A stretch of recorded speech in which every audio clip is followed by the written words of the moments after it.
Здравейте, милички! Днес искам с вас да нарисувам едно бухалче. Това тук не му е ушенство, но така изглежда. Те имат нещо като перца тук, така отгоре. Пускаме надолу една главичка, която леко се разширява, за да имаме бузки. Да го направим сладко бухалчето. Тук сега по средата правите едни големи очички, кръгли по възможност. Кръгли очички. Това ми стана по-хубаво. Може би трябва малко да тренирате преди да стане абсолютно кръгло. Това е човчицата. Тя е отгоре с една дъгичка и отдолу. И тук по средата правя лека усмивчица. Нашето бухалче гледа ето така настрани.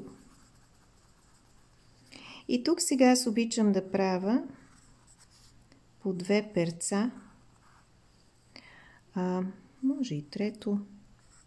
Просто ми харесва така.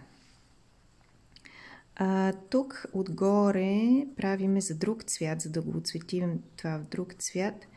Нещо като челце. И обичам тук отстрани аз лично да правя две розови бузки. После може розови да ги отцветите. Просто ми харесва. Сега тук, където е вратленцето, мили, почвате с крилцата. Ето така. Тук са им перцата.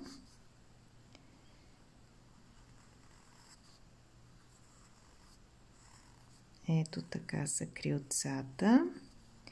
И тук някъде коремче, крачето и другото краче. И завършвате. Крачетата ги правиме много лесно. Ето така, 3 пръстчета и отзад едно. Другото може да го вдигнеме. Ето 3 пръстчета и отзад едно. И аз сега обичам тук да правя разни точици. Може да ги отцветите цветни, може да ги оставите бели и другото да отцветите в някакъв цвят. А тук обичаме такива капчици да правя за перца. Ето това ми е бухалчето. Надявам се да ви хареса. Приятно оцветяване и до скоро, мили, вашата Дени!